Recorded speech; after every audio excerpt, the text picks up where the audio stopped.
Tafsir.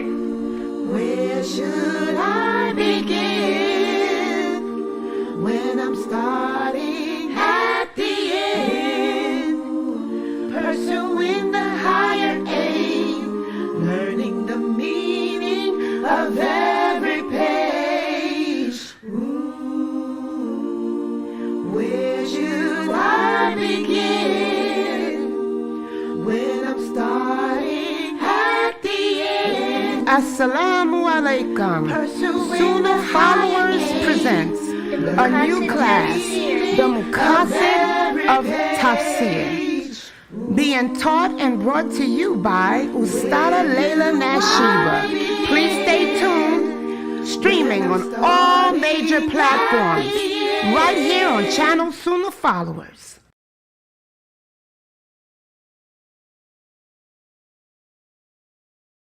Be mindful of Allah. He speaks of all things.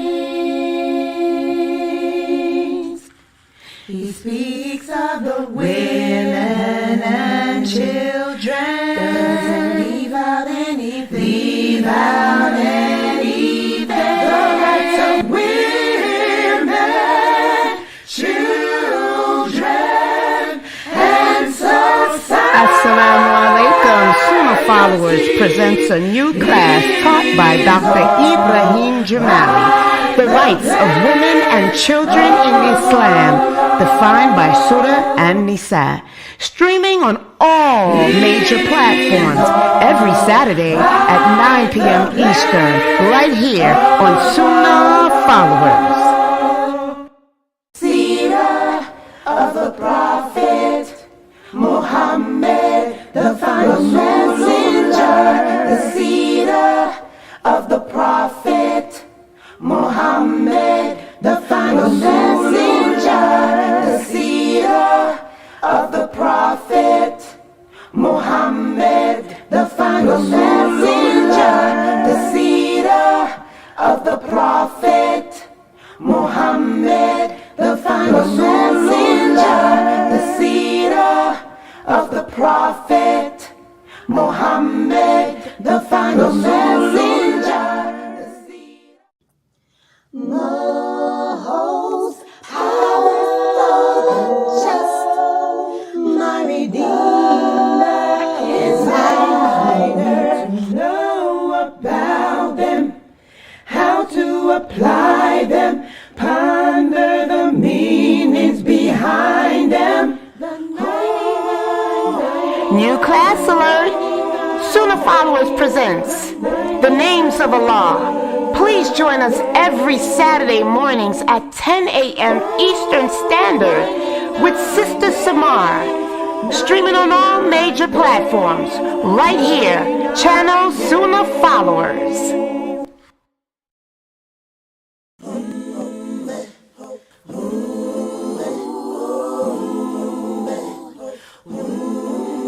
He was known as the Sword of Allah, one of the greatest generals in history, one of Islam's greatest heroes. His name, Khalid ibn al-Walid. Sunnahfollowers presents a new series presented by Ustad Mukhtar Shahid. Coming soon, so stay tuned. Streaming on all major platforms. Channel Sunnahfollowers.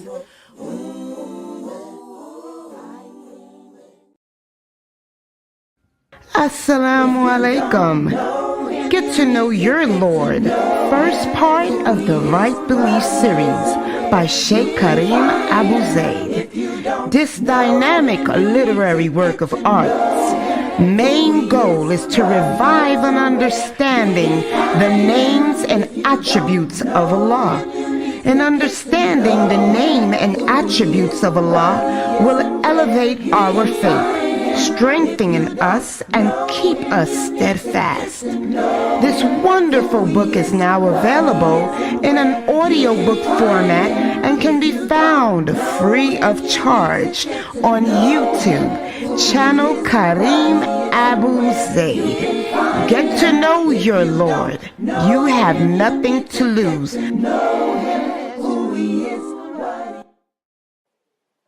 You will make it through. The fitra is awake in you. With Quran and Sunnah by your side, here's a place where it will thrive. You will make it through. You will make it through. The fitra is awake in you. With Quran and Sunnah on his side, here's a place where it will thrive. You will make it through. With Quran and Sunnah on his side, here's a place where it will thrive. You will make it through.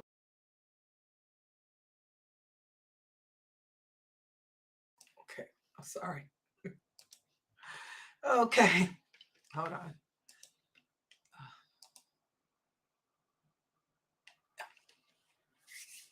Ina alhamdulillah wa salat wa salamullah wa rasulallah. I want to welcome everybody to our first class for today, and this is our class on diluting wal Bara. This is the series written by Sheikh Karim Abu Zaid. May Allah bless him. Allah forgive him of all his sins. Ameen. You know, it's all about preparing for the hereafter. It's all about preparing for the grave. You know, the Prophet Muhammad sallallahu alaihi wasallam told the companions, and he was telling us too, you know, never forget the destroyer of pleasure. Never forget the destroyer of pleasure. And what is the destroyer of pleasure? Death. Death can come to us at any moment. Are you prepared for it? What preparations have you made? I could have died today. Oh, yeah. Let me share, you know, what happened with me today. You know, I always have funny stories, but they all be real because life is a drama. Yeah, I had to get up today. Y'all know I had to take my car for maintenance. I lease, trying to avoid interest. Got enough interest with them credit cards that you got to have. You got to have credit in order to do anything in America. So I lease to avoid the interest. Nice car, top of the line, luxury. That's me. But it has to get maintenance work done every so many miles. Well, I finally got 5,000. I don't go nowhere. I got 5,000 miles on my car. Went to get my maintenance checkup. He said, you know, I'm going to give you all kind of stuff. He said, you ain't got no miles on this car. He said, it's time for me to get a new one. He said, how the heck you got a car and you ain't put not even 5,000 miles on it? I told him because I don't go anywhere. I had knee surgery when I leased that car, and I don't have to work anymore. I don't drive to work anymore. So, you know, I went, he said, okay, we'll take care of it. Go sit down, have a seat. There's coffee. I said, you got Starbucks? He had the Starbucks machine, right? Starbucks over there. Help yourself. I went and got my coffee, sat down. I wasn't thinking, you know, I feel good today. You know, I lost a lot of weight. Oh, yeah. Let's talk about it. I lost about 25 pounds, y'all. Sure did. Life would do that to you, worrying over this website. Oh, yeah. So anyway, I'm feeling good. I can bounce. I can run. You know, my knees feel a lot better since I had that knee surgery. So I'm not thinking. I'm thinking I'm back to my normal self. Had my coffee, went and sat down, pulled out my Kindle so I can read my paranormal romance book on the werewolves. You know, the werewolves have got their fight going on. So I wanted to see which pack wins. Does the red timber pack win or the black timber pack win? So I'm reading. And then they called my name. Miss Nasheeba, your car is ready. Guys, Latifah, are you listening to me, Latifah? Latifah, I couldn't get up out the chair. The couch I sat on was so low to the floor, but I was feeling good today. I just sat there because, I don't have no pain in my knees, and I'm able to bend because I exercise every day. I can jump now. I can run. I can do all kind of flips. I sat down like anybody else, but I went, oh. I couldn't get up. My knees wouldn't bend. My knees only go 90%. I got my knee, which they said is good. I'll never be 100% because that's just how bad my knees were. That's why I had to have a replacement surgery. But my knees will bend to 90%. That chair required 112% to get up because it was one of them low couches. You have to really, I sat there. I couldn't get up. So I took off my shoes. I said, well, maybe if I take off my shoes, because I could grip the floor with my feet, and I can do like a duck and try to paddle up. Why did I do that? I gripped the floor with my toes and my feet, and I fell over, and the couch fell over. Whoosh. I went backwards, and I was legs up. Ah! I'm screaming. I've never been so embarrassed in my life. I got on my new Somali outfit. My Bantus take care of me. Yeah, this is one of my Somali outfits. Batwing abaya. Imagine, batwing abaya, turned topsy up, legs up in the air, everything exposed. Most embarrassing thing of my life. So the people ran to help me. Thank God, I don't think they looked at my exposed area because they were so like, oh my God, she's tipped over. Oh my, it was about 5 people, women and men. They all they had to pull the couch off of me. And I'm still upside down like a turtle. Oh, help me, I can't get up. I fell and I can't get up. So they lifted me, got me up, pulled me up. I could have died. Oh, yeah. The most embarrassing thing to ever happen to me in my life. I think I'll have nightmares about that until I die. But they were nice. I don't think they saw anything because they were so concerned with the couch being on top of me. And so I hobbled over and, got my key to my car. They said, come back. Don't worry. We'll see you the next 5,000 miles. And it's okay, ma'am. One man said, my wife had her knee replaced too. She fell off the ladder. She thought she was doing better too. And she went up on the ladder to try to clean the gutters and she fell. So don't feel bad about it. I said, how old is your wife? It's about 70. I said, oh, I ain't 70. So embarrassing. But I could have died. And when I was in my car driving home, I thought about that. I said, what if I had died? Was I ready to meet my maker? I thought about it. I said, am I paid up in my prayers? Thank God I was, because I had made dua. My appointment was at 2:45. So I had made dua before I left. So I said I was paid up in my prayers. Okay. I paid off all my debts with the Ramadan. I made up my fast from Ramadan. I started thinking like that. What debts do I have? I got a bunch of credit card debts. And I said, but alhamdulillah, I got insurance, my life insurance. And I got a will. It's in my will that when I die, take my life insurance before anybody gets their money and pay off all my credit card debts. And I got enough insurance to bury me and pay off all them credit cards that you gotta have in order to survive in America. Otherwise, if you ain't got no credit, you can forget it. Okay? So I said, I'm paid up in that. And then I said, but what ongoing charity do I have?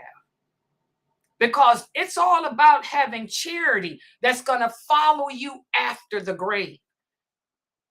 I said, well, my lectures. I said, I did put my videos out this last night. So alhamdulillah, my lectures are out there. So that could be ongoing charity for me. Anybody that listens to my lectures and stuff and learn even one thing, that'll be charity for me. But how many of us think that way?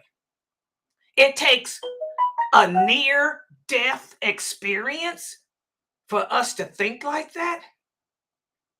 That's the way we should think every day. Every day before we go to sleep, we should ask ourselves, am I paid up in my dues to Allah first? Am I paid up with Allah? Are my debts with Allah satisfied? And then ask yourself, are my debts with man satisfied? Because death can come. I mean, that was a horrific, I'm going to have nightmares of me like a turtle up in the air with this white couch on top of me because I didn't know. So, and there's a lesson to be learned for you sisters. When y'all get total knee replacement surgery, I'm telling you, when your doctor tells you that your knees will never be 100%, mine is at 90. He means that, because I'm telling you, if you sit in a low seat, and I remember he told me, don't ever sit on a low couch. Don't ever sit on a low couch because you will have a hard time getting up because your knees will not bend past 90%.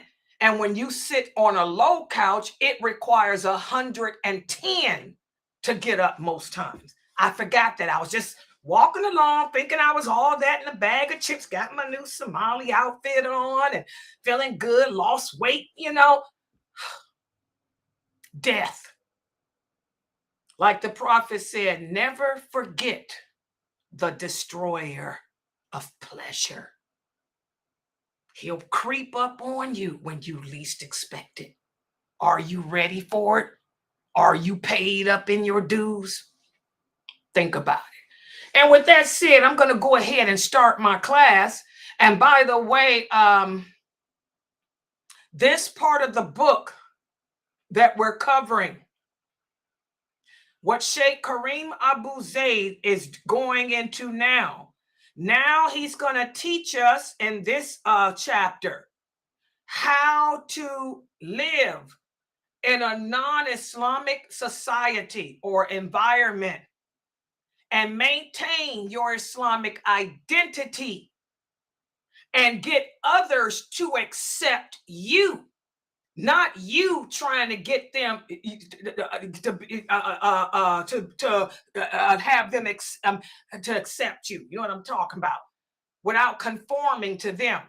Because this is a problem nowadays. Our children, they want to be accepted by the kafir, so they end up succumbing to the kafir's lifestyle. Well, no, we don't do that. We maintain our Islamic identity and we get them to accept us the way we are. We're not going to change or conform. And that's what this chapter is about. And let me put the PowerPoint up on the screen. And for the children here, and let me make this announcement too, because I forgot the Sunnah follower kids are here.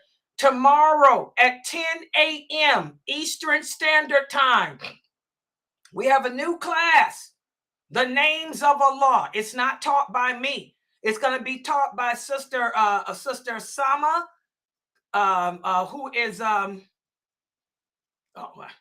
this is taught by Sister Sama Khamis from Egypt. So she will be teaching this class. I want everybody here. I want everybody to join the Zoom room because I will not stream. Sister Sama's class will not be streamed. So if you want to participate, which I highly encourage you, she's going to break down, like I do, the names of Allah, their meaning, how to apply it to your life. But it's 10 a.m. Eastern Standard Time every Saturday starting tomorrow. You have to join the Zoom room because I am not going to stream it. And guess what? I'm not even going to record it because I want to see how it goes first. So I'm not going to stream it, nor am I going to record it. I'll record it, but I'm not going to post it. I want to see how it goes first. Everybody understand that? So you have to join the Zoom room. That's tomorrow morning at 10. Okay, so with that said, let me put the PowerPoint up on the screen for today. And by the way, I don't want y'all turning these people, these brothers are everywhere. I just want to make this announcement because we have another epidemic. It's called the celebrity scholar. Have y'all heard that term? Celebrity scholar? Have you sisters heard of that? This is a big problem with our ummah. You sisters, you women, y'all follow these men like they're movie stars, like they're celebrities. I don't want none of my female students doing that. These brothers are everywhere. Who cares? I don't care. And I don't want y'all to care because it ain't about the celebrity status. Because a lot of these celebrity men, and I ain't talking about Kareem, but there's a lot of celebrity brothers who are on trial right now for rape. There's a lot of these famous celebrity men that y'all think are gods who are on trial for child molestation. There's a lot of these celebrity men that y'all think are gods and y'all follow them and y'all watch them all over YouTube. They've done some filthy things. And so I don't teach my students to follow after no man like that. Oh no, these brothers are speakers. They just speakers. Ain't none of them scholars. I want y'all to understand that. The true scholars of this religion are not celebrities. They don't have time to go on the Dean show. The true scholars, you're never going to see them on the Dean show. You're never going to see them on TV. You're not even going to see them sitting on a YouTube channel. Y'all know I can't even get Sheikh Morsi to come in here. What does he say? I'm so busy. They're too busy. The real scholars are busy dealing with the fitan. They're too busy trying to call the simple Muslim back to la ilaha illallah. So don't follow none of these brothers like that.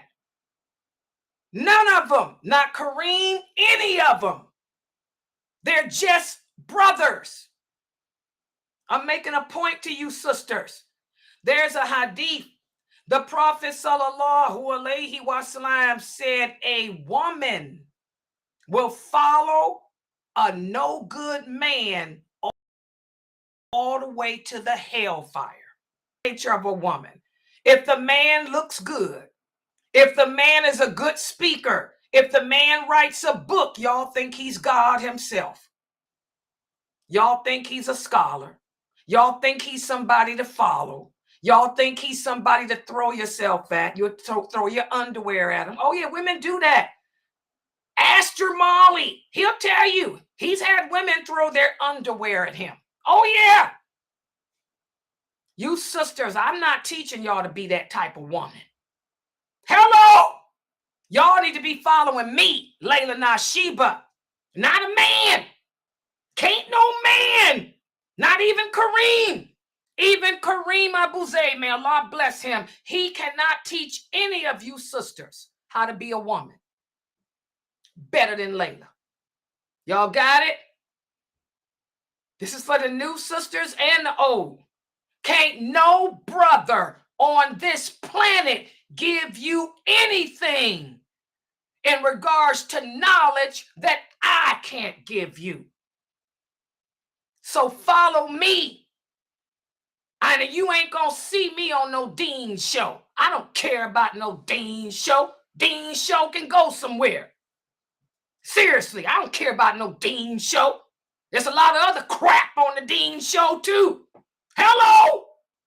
There's a lot of crappy people that's on the Dean show. Did you women know that? Some of the brothers charged with rape were on the Dean show. Did y'all know that?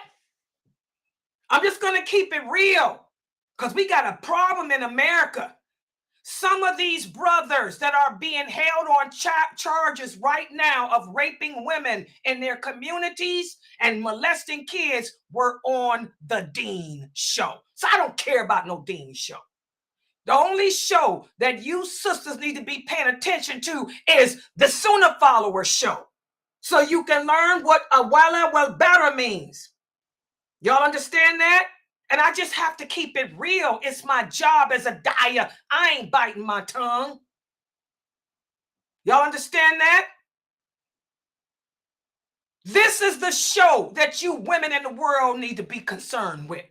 Because ain't none of these brothers gonna give you anything better than what I can give you. Because I'm a woman. They ain't. They can give you something. Oh, they can give you something I can't give you. That's why a lot of them are up on charges for giving what I can't give. I ain't here to give y'all that. And I ain't talking about Kareem. But I just have to put it out there because I have to let y'all know to not be foolish, to not be deceived. We're living in the days of fitan, the days where Allah has sent war to us. Be careful, women. Take it from me. I'm an old woman. You guys are young girls. I'm 63. Y'all in y'all 30s and 40s and 20s. Y'all better learn from this 63-year-old woman. I'm older than all these brothers. And I got a lot I can tell y'all about them too. If y'all only knew what I know. Okay. So let's get real. By the way, love you, Kareem. It was nice he was on Dean's show. He's good, you know. I like Kareem Abu-Zayd. Y'all know that. But I don't want none of my young girls. I don't want none of my young girls falling in love with no celebrities. It ain't about that. You end up like that one sister. What's that one chick that's on TikTok? Y'all see her? She going viral on TikTok because one of these famous brothers propositioned her. Y'all see that? That's what happens when y'all fall in love with these celebrity men. You're going to get hurt. All right. Fall in love with Layla. Because I ain't into the LGBTQ. Fall in love with me. I'll give you knowledge. All right. Okay, the kids are laughing. By the way, guys, the kids think I'm crazy. They sitting here laughing. The kids always get me. All right, let's put the PowerPoint up. Yeah, that's good. She said her mother told her that. Okay, Amina said her mother told her the same thing too. Don't trust nobody. You can't trust people in this world today. Isn't that one of the signs of the last hour? The prophet said that trust is something hard to come by. We're living in those days. You can't trust to send your kid to a Muslim school. You can't trust to take your kid to the park without the kid hooking up. Oh, that's happening. Truthfulness is gone today. So I don't want none of my female followers in love with some celebrity man. Forget that crap. You better keep all eyes on me. Okay? And this PowerPoint. So let's put the PowerPoint on the screen. All right. Yeah, your mom told you right, baby. Listen to your mother. She's trying to protect you. Okay, let me put this PowerPoint up so everybody can see. That's why it's good to have a female diet. She can break stuff down to y'all like that. It's called Girl Talk. And by the way, guys, we do have the Ask Sister Layla live show. And I'm going to tell y'all, I'm going to talk about a serious problem that one of the sisters has been calling me every day about. And I'll talk about it after the class. Okay, but here we go. Oh, wait a minute, wrong thing. Okay, hold on. This is Zoom. Zoom's doing this. Okay, hold on. That's Zoom. Now let me come to you guys with this.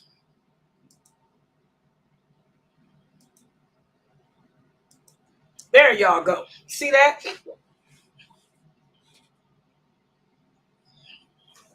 Yeah. Yeah, okay, there it is. It's showing up. Yeah, I can see it's showing up now.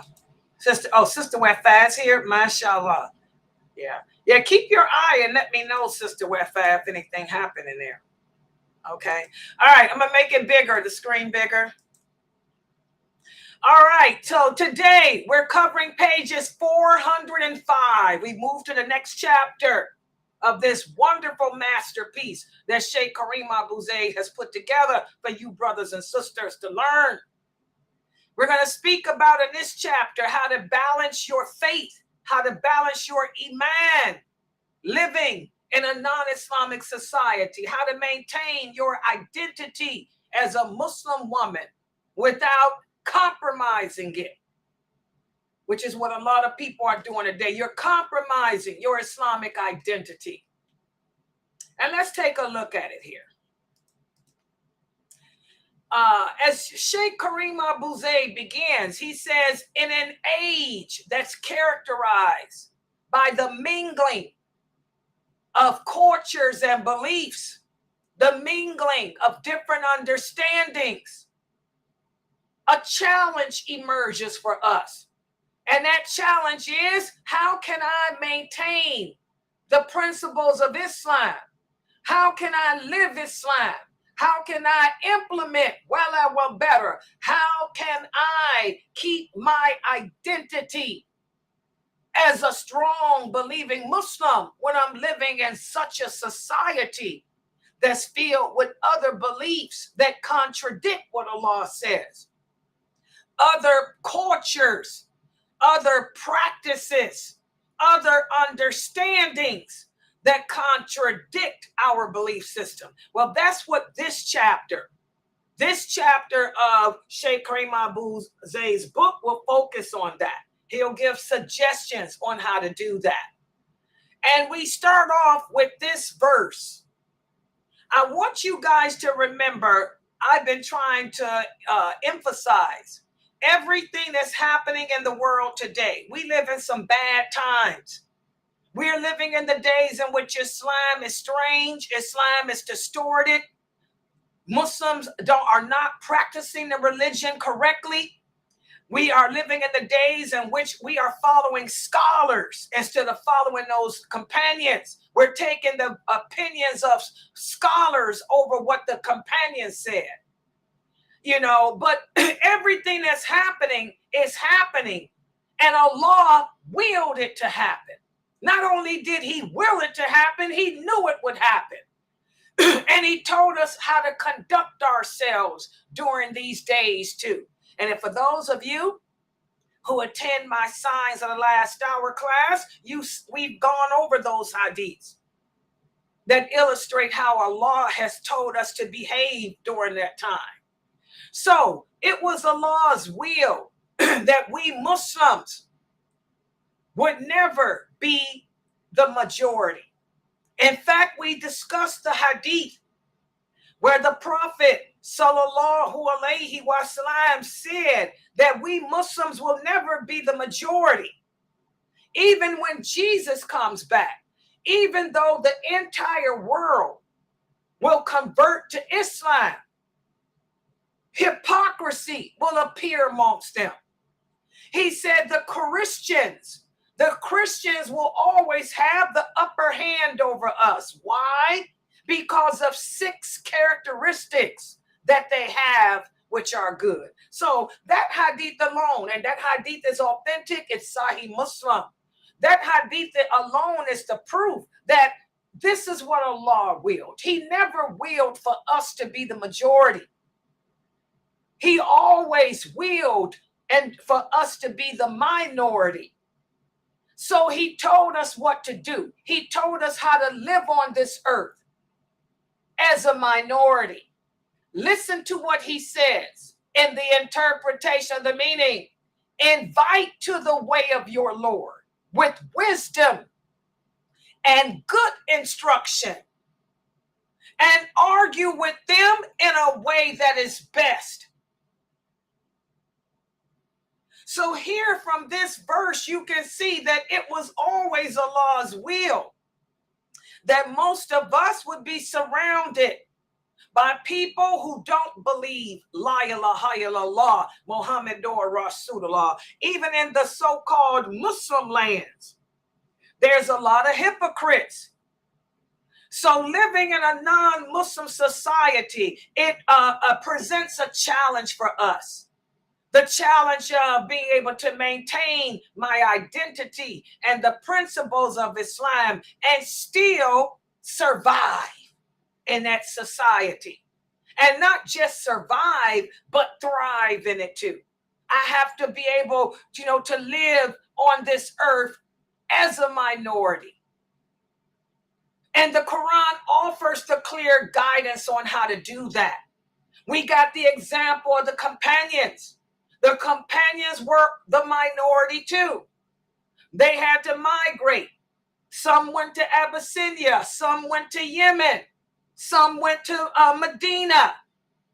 Okay? But they taught us how to maintain that Muslim identity while living in non-Muslim lands. Okay? And that's why it's important for us to learn about those companions, those original companions. I tell you, Muslims all today, there is nothing that any of us are experiencing today that those companions have not experienced. Whoever told you that the Muslims were a majority ever is a liar. They were never a majority and never will be. Okay? Listen to what Allah says in the interpretation of the meaning. O mankind, we created you from a male and female, and we made you into races and tribes so you can get to know each other. And the best of you in the sight of Allah is the one who is most righteous and most God conscious. Subhanallah. This verse here, Allah is telling us this was his plan. This was his will. This was his decree, that we all come from different races, that we all speak different languages. That's why as a female daya, I get so angry when my female students will come to me and say, Sister Layla, we were told that we'll never make it to paradise because we don't speak Arabic. We were told that Arabic is the language of paradise. There was a brother from Kuwait giving a lecture at the mosque, and he was saying that Arabs are better than anybody else because they speak Arabic. Well, whoever this brother is, he's an idiot. I don't care if he's from Kuwait, UAE, or wherever. He needs to go back and learn La ilaha illallah, Muhammadur Rasulullah. And he needs to go back and learn that that was the last speech that the prophet gave. He said, no Arab is better than a non-Arab. Who cares that you speak Arabic? So what? It's just a language. That's not your belief system. There's a lot of Arabs that's going to be in hell. Who are the Gog and the Magog coming for? The Gog and the Magog are coming. They're not going to go around the entire earth. They're not going to go to America. When the Gog and the Magog come, they're not destroying Europe. They're not coming to destroy America or Asia or Australia. They're coming with one focus, to destroy those Kuwait. Oh yeah, they're going to destroy all the Arabs in Kuwait, all the Arabs in UAE, all the Arabs in Saudi, all the Arabs in Oman, all the Arabs in Bahrain. Because you thought you was all that in a bag of chips when you were the first people to deviate away from the truth. You sold this religion for the bitter price of fame and oil. Stop telling Muslims that garbage. Stop telling Muslims that because they don't speak Arabic, they'll never understand Islam. They'll only understand 10% of the Quran. Did Allah say that? Did the Prophet Muhammad say that? Did he tell the woman that raised him, Baraka? Baraka was not Arabic. She was Abyssinian. She spoke broken Arabic. And the people used to tease her, make fun of her, because she didn't understand Arabic well. And the prophet had to stand up. What's the source? Bukhari. He had to stand up and tell them, you know, you want to make fun of her because she doesn't understand a word? This woman is better than any of you. This is the woman that raised me. This is the woman that cared for me when my mother couldn't. Subhanallah. And she was a black woman. And he called her mother. So, you know, stop telling these people that you better than them because you speak some language. Language ain't got nothing to do with it. Allah says here, the best of you is not the one who speaks Arabic. He says the best of you in his sight is the one who's righteous, the one who's conscious of him, the one who believes in him. Ain't no language ain't mentioned in no hadith or no verse of the Quran, sisters. And y'all stop letting these Arabs beat y'all down with that. Anytime, I'm going to give y'all a clue. I am Arabic, and I don't speak it on purpose. To prove to you, you ain't got to speak it to know your deen. And I challenge any of them to tell me that I don't understand Islam when they can't teach what I teach. I teach Aqidah. Okay? Let me give you sisters a clue. Anyone that comes up to you and tells you that they better than you because they speak Arabic, that's a person that's twisted. That's a person that has hasad, jealousy, hatred for you in their heart because they can look at you and see that you love Allah. You understand this religion better than them, that your enthusiasm to please Allah is better than theirs. So they feel inferior to you. So they think the only thing that they can tell you is, well, I can speak Arabic and you can't. Don't fall for that okie doke stupidity. Allah says the best of you in his sight is the one who is righteous and conscious of him. So as Muslims, we are urged to identify and celebrate with each other. Allah didn't make a mistake making your language English. As the Prophet Muhammad sallallahu alaihi wasallam told those companions who made fun of barakah, he said language comes from Allah. All language comes from him. She had nothing to do with what language she speaks, just like you have nothing to do with what language you speak. Allah is the creator of language, and he can understand even the goldfish in the sea. That's what he told her then. Okay? Allah didn't make no mistakes in nothing. Everything that is in existence is because he willed it. And he never forgets, nor is he capable of mistakes. Our Prophet Muhammad sallallahu alaihi wasallam emphasized unity and respect.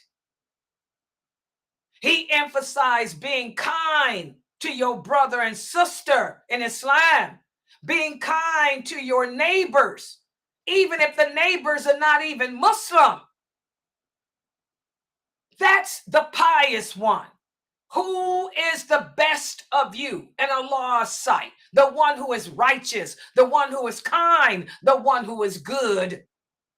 When the Prophet Muhammad sallallahu alaihi wasallam migrated to Medina, we talked about that in my cousin Mukhtar's class. The Constitution of Medina, that was an example as to how our Prophet sallallahu alaihi wasallam was all about righteousness.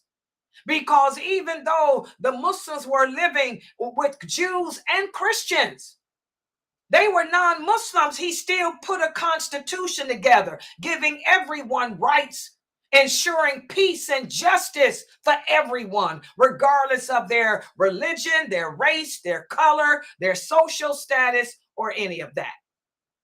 So this was all the qadr of Allah. This was the will of Allah, that we all thrive together in the same society, even though we have different beliefs, different practices, different ways of worship. Okay? That's why the Prophet Muhammad sallallahu alaihi wasallam emphasized making learning your religion the priority. Listen to what Allah says in the interpretation of the meaning. Read in the name of your Lord. As Muslims, we are guided by the Quran to seek knowledge of Allah, to seek knowledge of our way of life. Islam is not just a religion. It's a way of life. Allah is going to ask you, why come you didn't know the correct way to pray? Why didn't you know the correct way to dress? Why didn't you know what's lawful and what's unlawful? Why didn't you know how to live and get along with non-Muslims? Weren't there people to teach you? Weren't there messengers amongst you? Oh, yeah. Instead of y'all running after the celebrity scholars, you should be in my class. Who cares who's on the Dean's show? Who cares who's on CNN? Who cares who's on TV? That's the problem. We watch too much television. Turn off the TV. Turn that television off. Turn that computer off. Stop hopping around on YouTube watching TV. And instead come to lailanasheeba's classes and learn your aqidah, learn your religion, learn your belief, learn what wal Bara is. Learn how to pray correctly. Learn how to dress correctly. Most of you Muslim women are not dressed correctly. You got turbans on, imitating that Somali woman who should be at home being a mama. We don't wear turbans. You're cursed for that. Or you got on a bias with your belts on. We don't wear belts. Are you women crazy? You don't even know how to dress properly. You got your feet out. You showing the top of your foot. And it ain't because you fell off the couch. Okay? So we have to learn our religion. This is a requirement from Allah, guys, that we seek the proper knowledge of our religion. Because how can I please my Lord if I don't know what makes him pleased? How can I stay away from what's evil if I don't know what the evil is? And then once you learn your religion, then you should share it. Share your knowledge. Allah says, save your soul and your family. When you guys come to my classes and participate, whatever you learn here, you share it with your children. First and foremost. For you brothers, because I got 70%. Hey guys, it went up. 72% of my followers are men. When you brothers come to my classes and learn, share with your wives and tell them to share with the kids. Remember, the Prophet sallallahu alaihi wasallam said the best of people are also those who are beneficial to others, those who help others. Subhanallah. Also, further proof that everything that's happening on this planet right now is happening because Allah willed it. We Muslims will never be the majority. Allah said that. Even when Jesus comes, even though the people will convert to Islam, they'll still be him. After 5 years, they'll go back to their old ways. They'll be worse. They'll be worse. They'll be worshiping idols again. Worse. Listen to what Allah says in the interpretation of the meaning. Say, O people of the book, come to a common word between us and you. As the Prophet sallallahu alaihi wasallam told us in that authentic hadith, the source of Sahih Muslim, the Christians will always be the majority. The Christians will always have the upper hand over us. But that doesn't mean that we can't live together and get along.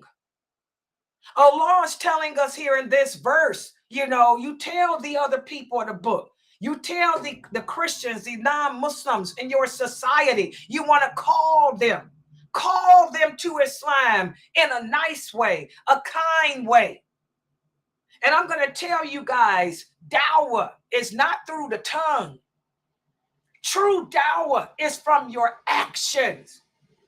This verse is not telling you sisters to go out and try to knock on your neighbor's door and say, hi, I'm going to teach you Islam. No, you ain't qualified. Most of us are not qualified to teach Islam because we don't understand it ourselves. That's why the prophet said, dawah is from your behavior. The way that you carry yourself, the politeness that you have with your neighbors, that's calling them. That's calling them to a common word. The way you're nice to their children and helpful, that's calling them to a good word, a common word.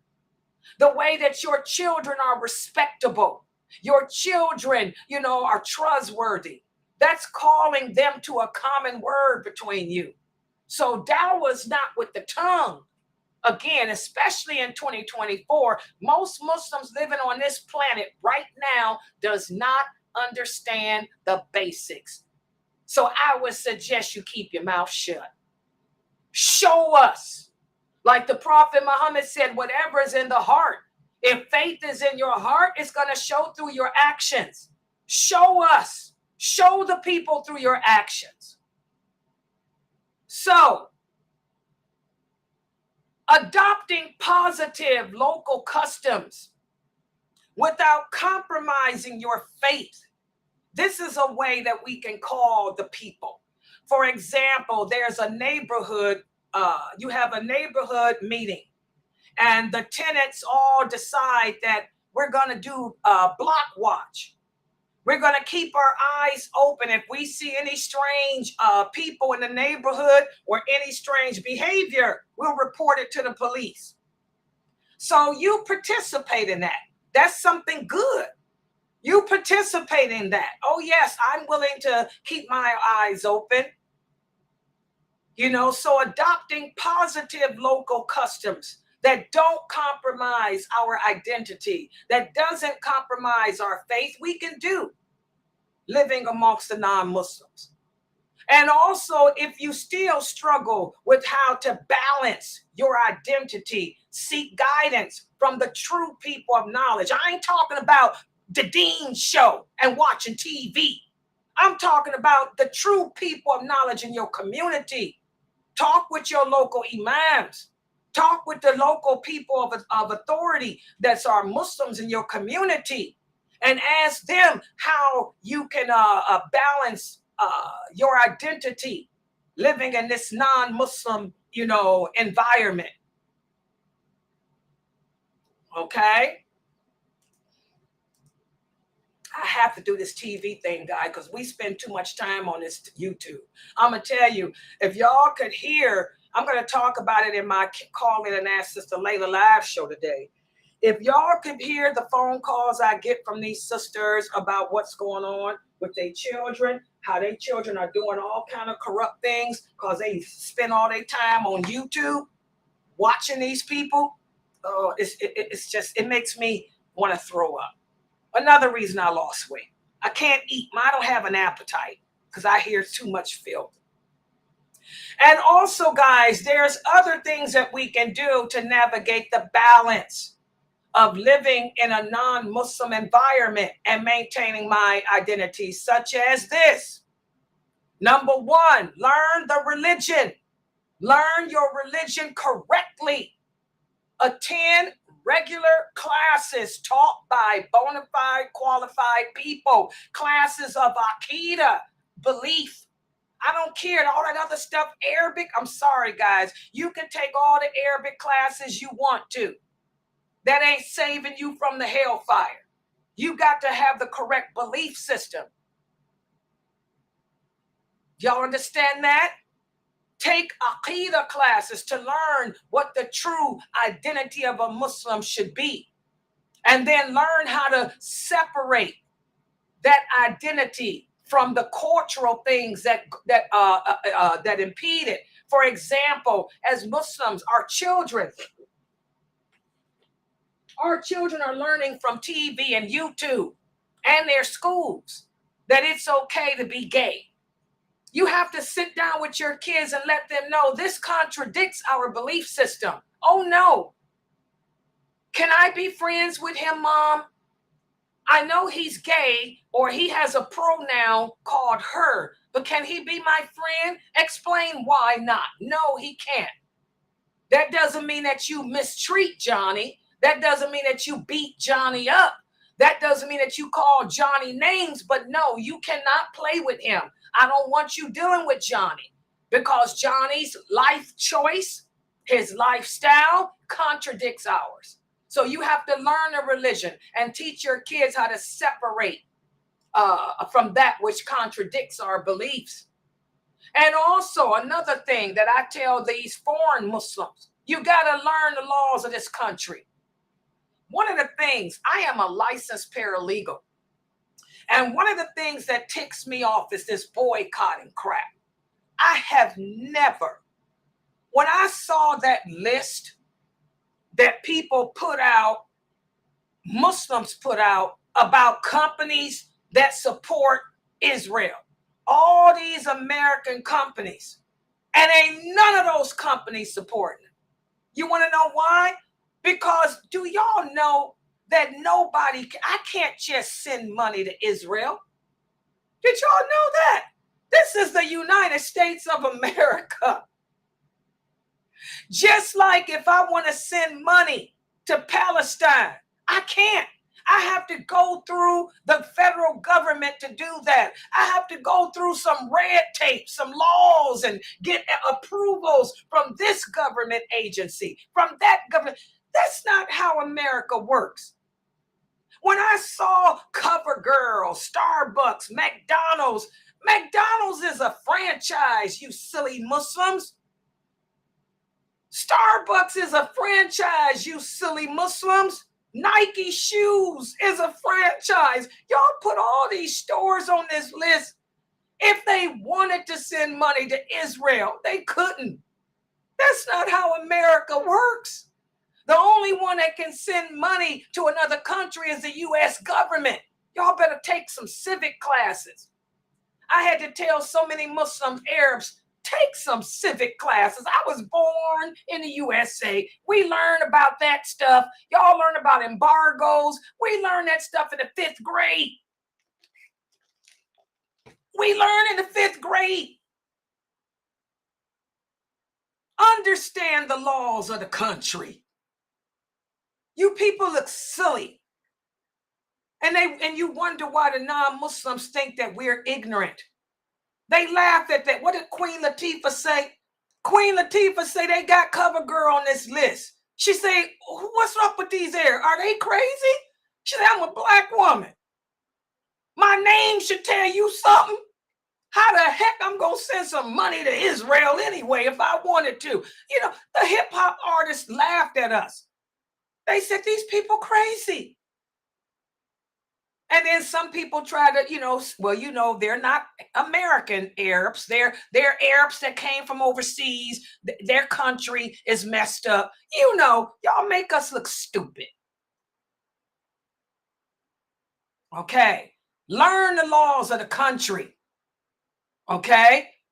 Also, learn and practice the pillars of Islam. Learn how to pray correctly. Learn the rules of fasting. Learn that this earth, the whole earth is a place of worship. I don't have to go to my school or to my job and meet with the boss and say, I need a prayer room. Allah made this entire earth a place of worship for us. I don't have to have a prayer room to go and pray. Prayer is private between me and Allah. And again, that's where you got to learn the laws of the country. America's always been a Zionist country. It says it in our Constitution. There's a separation between religion and state. Don't nobody have to give you no prayer room. And participate in local activities that don't compromise your behavior. For example, say that your neighborhood is having a cultural fest. We are, where I live at, in the city I live in, we have cultural fests all summer long because there's 50 different suburbs. We got the Italian suburb, the Palestinian suburb, Egyptian suburb. We got the Bosnian suburb. We got the Puerto Rican side of town. Okay. So they have cultural fests all the time. Participate in them and make a booth, where you're selling your Islamic stuff, Islamic food. The food wagon comes by. This is food wagon day. Party in the park. I'm going to set up a booth. I'm going to sell some baklava. I'm going to sell some pitas. I'm going to sell some Somali food. Introduce the people to my Somali cuisine. Okay? That'll open the door to people saying, oh, wow, you're not the way I thought. Oh, you're just like us. And, oh, wow, this is nice. And always seek guidance from the people and knowledge in your community. Again, not TV, not Dean's show, whatever your local Islamic leaders are. And always remember, as Muslims, we enjoin the good and forbid the evil. So we're always going to stand up for what's right. I ain't talking about doing like some of these famous celebrity brothers have done, advocating for gay rights, No, I'm talking about standing up for justice like Black Lives Matter, gunning down people, innocent people, little kids. Okay? I'm talking about justice. His shop is being vandalized. What are you doing as a city to protect his shop, his property? Stand up for justice without transgressing the limits of a law. Okay? And also spend time with the children. Educate your Muslim children. Let them know that being Muslim is something to be proud of. You shouldn't be proud because you're Somali. I'm not proud because I'm Egyptian. I'm not proud because I'm also half Viking. I'm proud because I'm Muslim. I was born in America. I'm 63 years old. And I worked for the government, just retired. If you Google me, it pops up. Where it says race, it says other.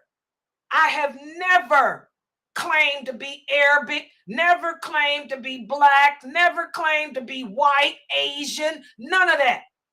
I've been checking the box other since I was 6 years old because that's what my mother taught me to do. And if they want me to put it down, I'll write down Muslim. Muslim. That's my identity. You want to identify with a pronoun? I have always identified with a noun. My noun is Muslim. What's your race, Layla? Muslim. What's your religion? Muslim, Islam.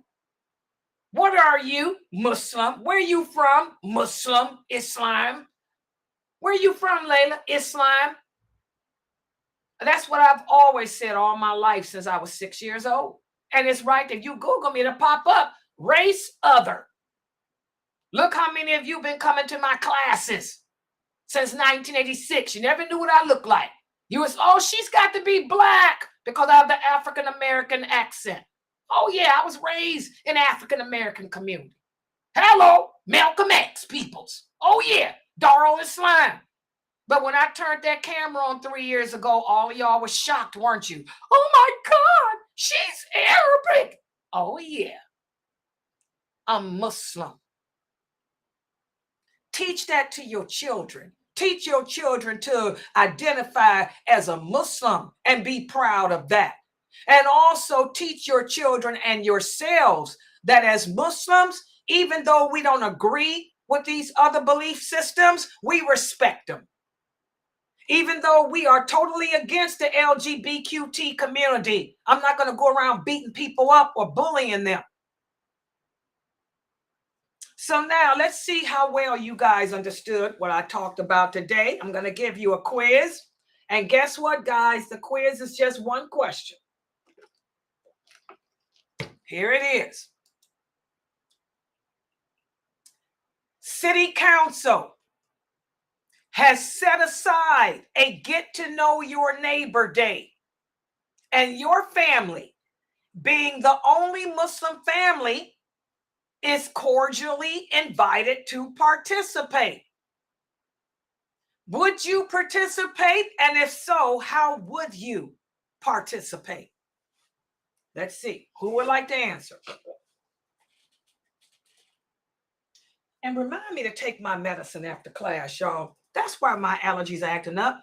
Fam May, I forgot to take my pills, girl. It's almost I would, yes, I would participate because there's nothing wrong with going there and, getting to know your neighbor. And as in Islam, we are told to be good to our neighbors. And it would be nice to show that as Muslims, we are not what they see on TV. I would even go and bring something like from my culture that I know people usually will like I would make maybe some sambusas or something in that type of way. And I would just go and have a good time. Good job. Exactly. Now, Norto Somali, she'd make whatever that is. I bet it's good. I love Somali food. I don't know what it is, but I bet it's good. She would go and participate and bring some of her Somali food, and then you would introduce yourself and tell them about your country and about yourself, huh? Good job. Anyone else? Anyone else? City Council, get to know your neighbor. And you're the only Muslim family in the neighborhood.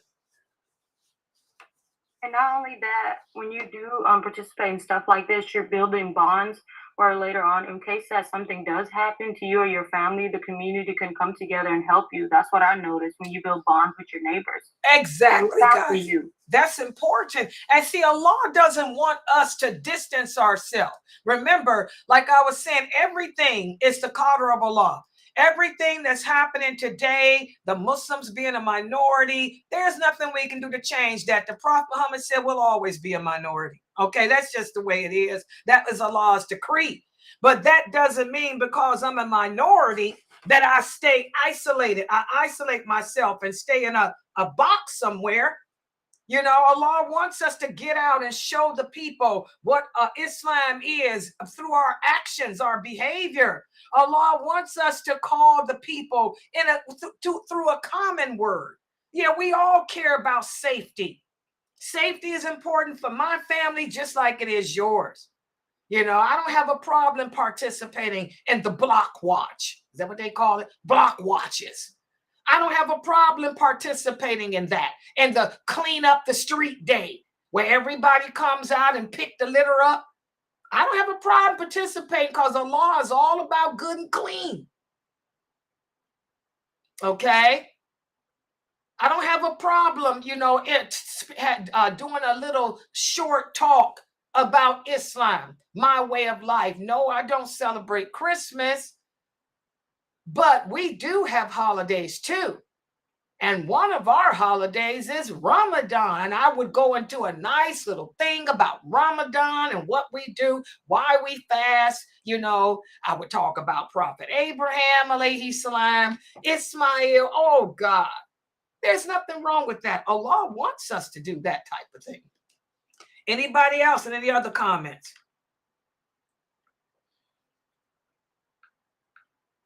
Okay, guys, I'm going to stop right here because we do have the call in and ask Sister Layla live show at 9:30.